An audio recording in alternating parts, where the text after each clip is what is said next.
joined by Amelia and Chenga, who are here to talk to me about belonging and how it represents particular social groups in society. The protagonists and other key characters are members of the working class. We represent them as less educated and possessing less money than high society. They're only representation of characters though, based upon stereotypical viewpoints formed by society.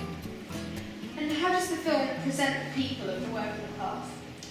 The characters are presented in a way that suggests they are less civilised because they intimidate the protagonist and they are involved in and they cause the protagonist to become involved in crime. So how exactly is that represented?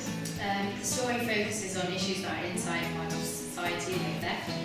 You can see that because theft is a key element in the film. It's the source of the protagonist's unease and the reason she's arrested. We shadow the protagonist emerging from the council house at the start of the film. This displays a stereotypical representation of the working class because many of the working class have low incomes and therefore they live in council houses. And are there any other representations of social groups in the film? The social group of young people is represented in two ways.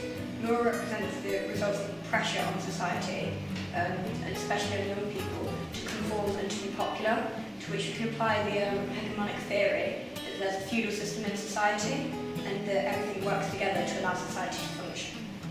Laura is the stereotypical uncool kid who wants to fit in and she's willing to do anything to do so. She seems very indecisive and shy, which are stereotypical traits of people with low confidence. You can especially see this in the film when Laura doesn't want to take the money from Dave, and she seems quite uncomfortable with the group. The whole film is about how she's manipulated by the group and then ends up stealing from a shop.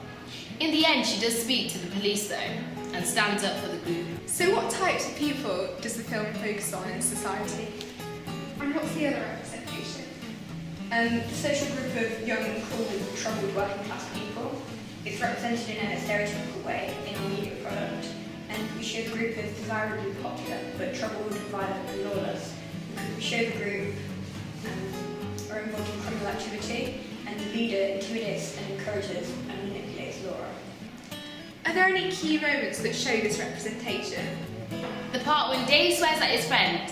This was in the draft, and when Dave gives money to Laura and she looks really uncomfortable and shows the representation really well. There are certain ideologies of male dominance that are shown in the production, like the fact that the gang leader is male. This conveys a stereotypical ideology of male dominance. But in our narrative, the female character Shannon, which is played by Chenga, is very close to him. That kind of challenges that message and shows that women can be influential and powerful. That's kind of like David Gauntlets in Power Female Theory.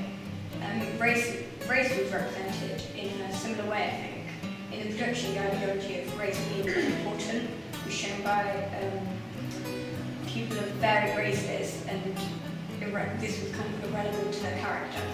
You can see that in the film because friendships are based on race and it isn't a problem in the film. Well, thank you both for your time. It's Thank very you. interesting.